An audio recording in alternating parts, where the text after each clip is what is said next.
Stop everything now. If you only have 20 seconds to watch this video, I'm going to reveal something that could save your life today. Do you know Psalm 91? Of course you do, but I assure you, you've never heard what I'm about to tell you in the next few minutes. Listen carefully. Millions of people recite Psalm 91 daily, but 99% miss the true power hidden within these words. And it's not their fault. It's just that no one has revealed the secret that has been buried within this sacred text for over 3,000 years. Did you know is there a secret code hidden in the structure of Psalm 91? Is each verse not just a promise, but a step on a spiritual ladder that few can ascend? Is it that the ancient rabbis guarded this knowledge for generations, passing it on only to select disciples? But today that changes. In the next few minutes, I'll show you why Psalm 91 isn't just a prayer for protection. It's something far more powerful and dangerous than you can imagine. And when you discover the truth, your life will never be the same. Look at this. In World War II, soldiers carried Psalm 91 in their shirt pockets, close to their hearts. Doctors keep it open during high-risk surgeries. Pilots recite it before dangerous flights. But why? What do they know that you don't? Attention, if you're going through a desperate situation, if you feel like nothing will work out, or if you urgently need a miracle, don't leave this video. What I'm about to reveal to you may be just what you need to hear. Further, if you've ever tried reciting Psalm 91 and felt like it wasn't working, if you prayed these words and it seemed like the sky was made of bronze, pay attention. The problem isn't the psalm, nor God, nor you. The problem is that you didn't know the right method. Comment below. Have you ever recited Psalm 91 in a moment of despair? Tell us. And if you've never heard it, write first time, because I want to know who's discovering it now. Hello, blessed family. Welcome to another video that will revolutionize your spirituality. I'm Your Name, and today we're going to dive into the deepest and most life-changing mystery of the Bible. Look at this. Did you know there's a psalm that even non-religious people keep open in their homes? That soldiers carry into war? That doctors recite before complex surgeries? I'm talking about Psalm 91. Let me tell you a true story. A few years ago, I received a desperate message from a channel follower. She was hospitalized, and the doctors had given up on her 8-year-old son. The situation was irreversible, they said. Nothing more could be done. That night, he decided to do something he'd never done before.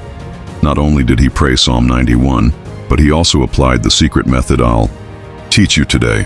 What happened in the next 24 hours defied all medical logic.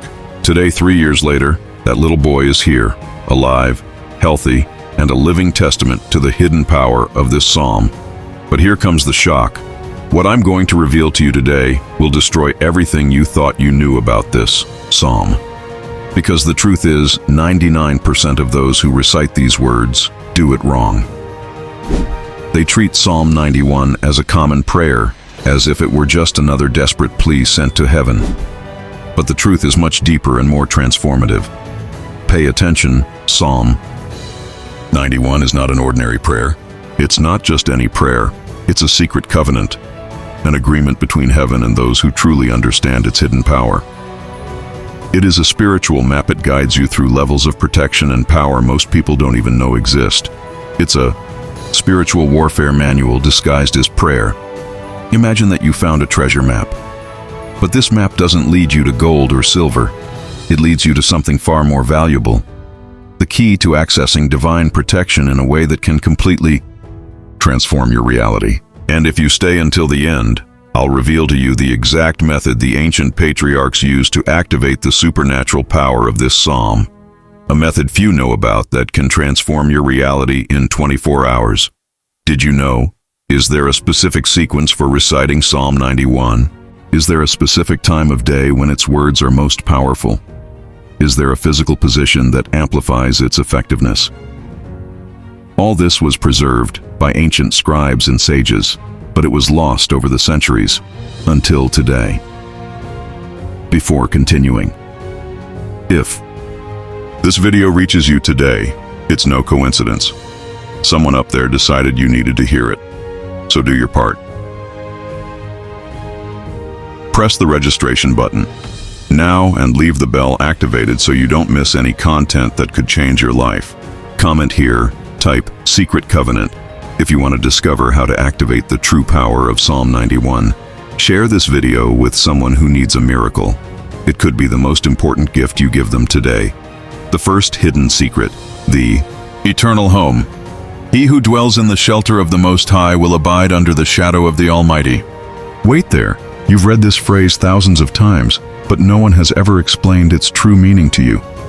And when you figure it out, you'll be surprised at what you've been doing wrong until now. Imagine this scene. You walk through a scorching desert. The sun is relentless. Each step seems harder than the last. There's no shade or rest. Your body begins to weaken, the heat consuming you. Just when you think you can't take it anymore, you see a shadow. Instinctively, you run towards her. The shadow only gives you momentary relief. And yet, that moment is enough. What was once unbearable now seems manageable. This is what the verse really means. Living in the shadow of the Almighty doesn't guarantee that you'll never face storms, that life will be easy, that you won't have to cross your own deserts. But here comes the deep secret. The word dwell in the original Hebrew text is yashab. It doesn't simply mean to dwell or to be present. It means to establish a permanent residence, to make that place your permanent home. When you live somewhere, you're not just passing through. You know every corner of that space. You know where your things are, where to find what you need. You have an intimate connection with that environment. This changes everything. Because most people visit God's presence only when they need something. But this verse speaks of a completely different relationship. It's much deeper. The key is in the word inhabit. It's not a temporary refuge. It's not an occasional visit. It's a life decision. It means that you have decided. May your life, your thoughts, your decisions, your fears, your joys, all of this be lived in the presence of God. Not just in difficult times, but always. And here comes the revolutionary part. The hiding place of the Most High isn't a geographical location. It's a state of mind. It's a spiritual dimension where you live protected from the storms of life. How many people do you know who seems to have an inexplicable peace, even when everything around them is chaos? These people have discovered the secret of hide and seek. Comment here. How many times have you sought God's shadow alone in moments of despair? Be honest. Write guilty if you do. The second secret that no one tells. The declaration of war. I will say to the Lord, He is my refuge and my fortress, my God. In Him I will trust. Look how interesting. This verse seems simple, right? It declares that God is our refuge, our strength, that we trust in Him. It almost sounds like an everyday prayer, but it hides an explosive secret. First, pay attention. This verse begins with, I will say. It's not I will pray, or I will think, or I will feel. It's I will say. This means you must say it out loud, declare it publicly, proclaim it to the spiritual and physical world. Because your words have power. When you declare out loud, He is my God, you're not just expressing a belief. You're making a proclamation of war against all the forces that try to make you doubt. It's as if you say to every principality, to every authority, to every power of darkness, listen carefully. This is my God, and I belong to Him. First, let's talk about shelter. We like the idea of a refuge, don't we? It's a place where we feel safe, where danger can't reach us. But there's a problem. A shelter is temporary. You run there when you're in danger, but you don't live there permanently. It's a place of emergency, not a place of residence.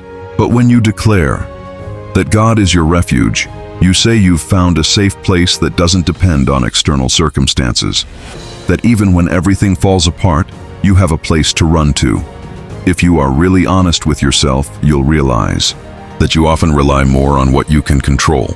Your relationships, your job, your money. These are your strengths, your refuges. So when you say, you are my refuge, do you really believe it? Did you really leave everything else behind? Because the truth is, this verse isn't just a declaration of faith. It's a confrontation with your own fears. It's an invitation to let go of everything you think gives you security and to fully trust in something invisible. Now we go to the word strength. A refuge is where you hide, but a fortress is where you prepare to fight. When you say God is your strength, you're saying that He will not only protect you, but He will give you the strength to face any battle. A fortress is a place where you attack from. It's where you arm, where you prepare, where you develop strategies. It's not a passive place of protection. It's an active place of war. This means that when you declare God as your strength, you're not just asking for protection. You're joining the greatest warrior in the universe and declaring that you're ready to fight alongside Him. But what if the battle isn't what you thought? How many times have you felt paralyzed by fear? Not physical fear, but the kind of fear that invades your mind on the darkest nights. This is the real enemy, and when you declare that God is your strength, you are saying that He is the only one capable of giving you the strength to stand up and fight those inner demons. Comment here. What's your greatest inner fear? The one that paralyzes you? Share it with us so we can pray together. And if you're not up for it, just write prayer and we'll understand. The third most shocking secret: double release. He will surely deliver you from the fowler's snare and from the destructive pestilence. Now let's get serious. Everyone reads this verse thinking of physical protection, but its true meaning will shock you. Imagine this scene. You walk through a dense, dark forest, a place where danger lurks in every shadow. The air carries with it the invisible whisper of deadly plagues. In this context, the verse's promise resonates with overwhelming force. But let me tell you, what does hunter's trap really mean? In ancient times, bird hunters used almost invisible traps to catch birds. They placed these traps in places where birds often perched, along the trails they frequented.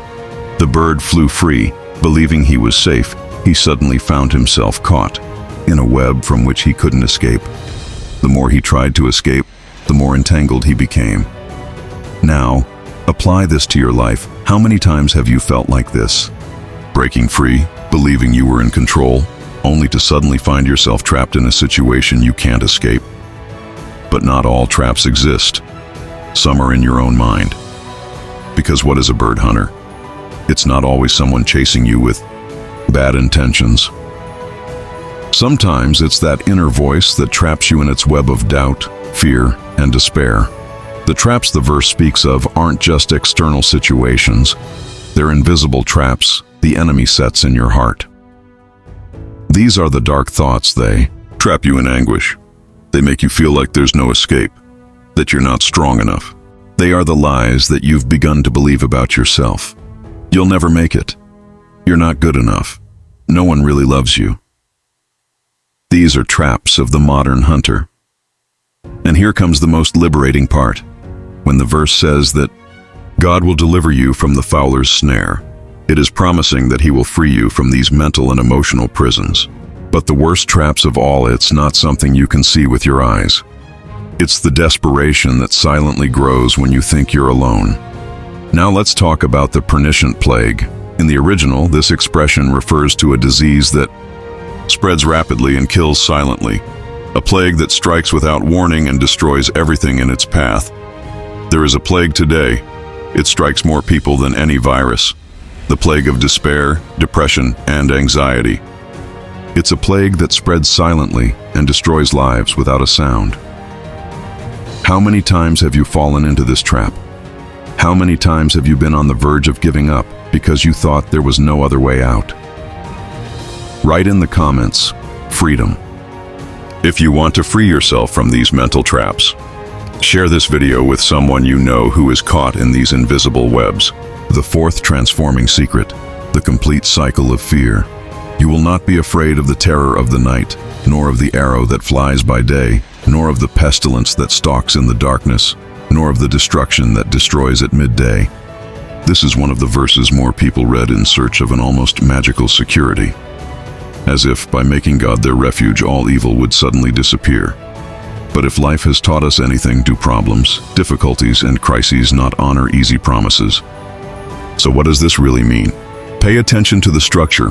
From this verse, it encompasses a full 24-hour cycle. Terror by night, arrow by day, pestilence by darkness, destruction by noon. This is no coincidence. This verse is mapping. Every kind of fear can attack you throughout the day. It's as if God were saying, I know fear can attack at any time, in any way, but I've got you covered. The verse begins to say that you will not fear the terror of the night. And here the first question arises. What is this terror? Because darkness is where everything hidden takes shape, where the deepest worries you tried to ignore during the day come to life. Night terrors aren't just fears of physical danger. It is the fear of the unknown, of the uncertain future, of those shadows in your mind that only grow bigger when the lights go out. You know that feeling, waking up at 3 a.m. with your heart racing, not knowing why? That tightness in your chest as you think about what could go wrong tomorrow? That's the terror of the night. Who hasn't never felt that knot in their stomach? When you wake up in the dark of night, when the thoughts you tried to avoid during the day become uncontrollable, but here comes the arrow that flies by day. During the day, you're awake, alert, and can see approaching dangers. But the arrow flies too fast to be seen. These are sudden attacks, problems that arise out of nowhere. It's the phone ringing with that news you didn't want to hear. It's the medical exam with unexpected results. It's the firing you hadn't planned for. Life's unpleasant surprises are the arrow that flies through the day. Then comes the silver. That walks in darkness. Unlike the arrow, the plague doesn't strike all at once. It infiltrates slowly, destroying from within, and you don't even realize you're being attacked. Those are the problems that start small and grow. The relationship that gradually cools, the health that deteriorates without obvious symptoms, the debts that accumulate without you even realizing it. And finally, the mortality that attacks at noon. Midday is when the sun is at its strongest, when you should be safest. But sometimes, just when you feel strongest, the most devastating blow comes.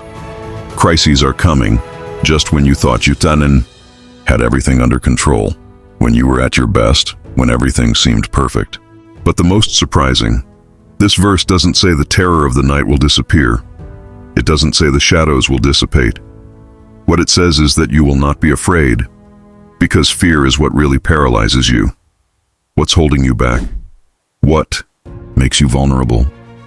When you understand this, realize that the promise isn't that problems will disappear. It's that you'll have the courage to face them, that they won't paralyze you. Comment here. What's your biggest night terror? That thought that haunts you in the middle of the night.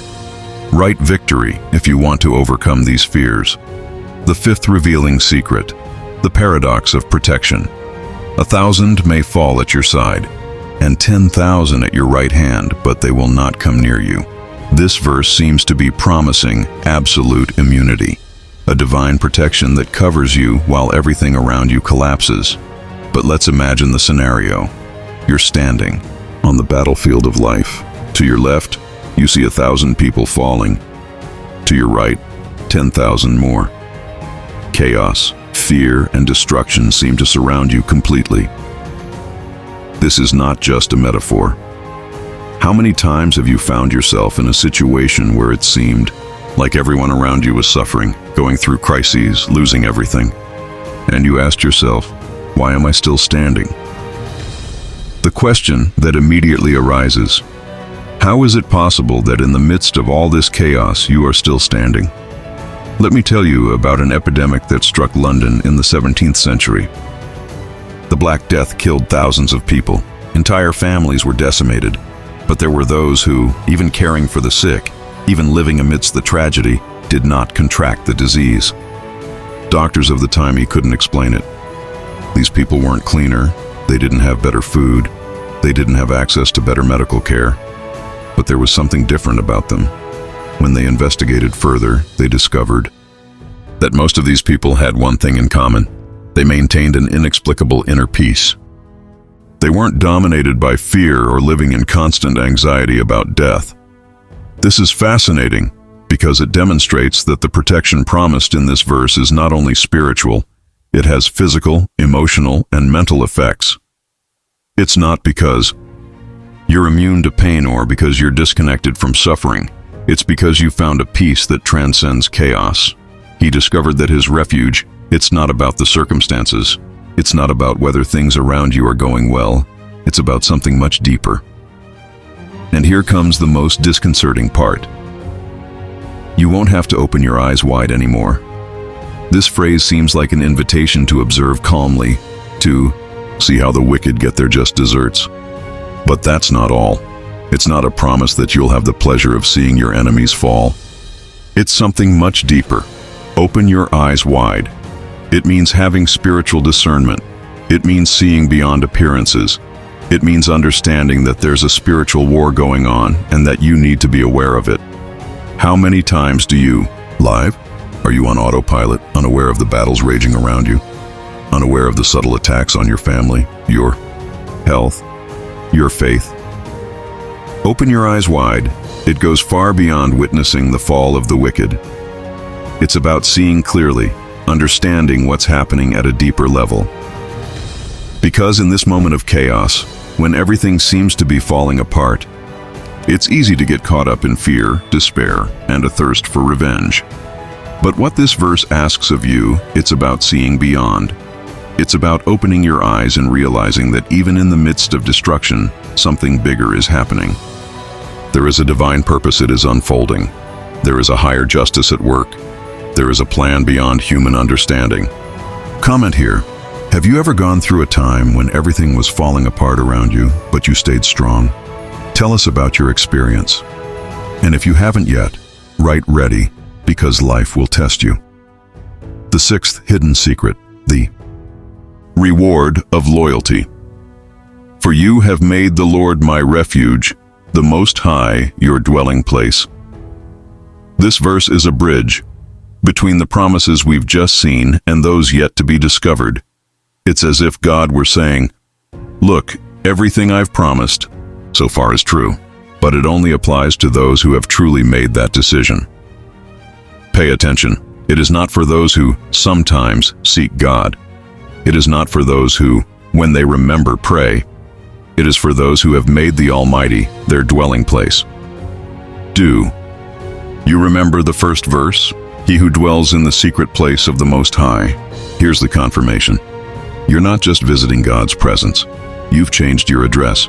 You've made His presence your permanent residence. This changes everything, because it means that your decisions, your priorities, your values, all of them are aligned with this fundamental choice.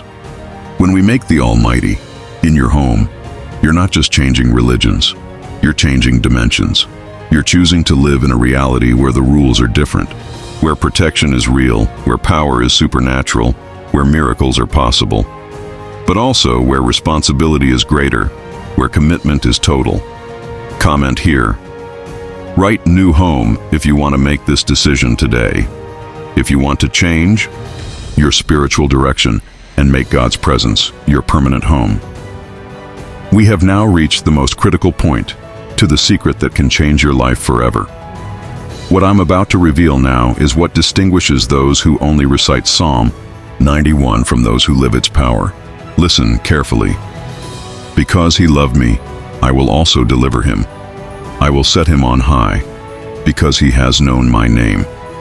This is where God himself speaks, where the divine voice bursts forth and offers a promise that seems unbreakable. But let me explain. Something that will completely change your perspective on this verse. When God says he loved me, he doesn't use the present tense but the past tense. This means that the promise isn't conditional on your future love. It's based on a decision you've already made. It's the acknowledgement of a choice you've already made. It's as if God were saying, I know you love me. I saw that you chose me even when it was difficult. I saw that you trusted me even when you didn't. Understand? I saw that you sought me out even when you felt abandoned.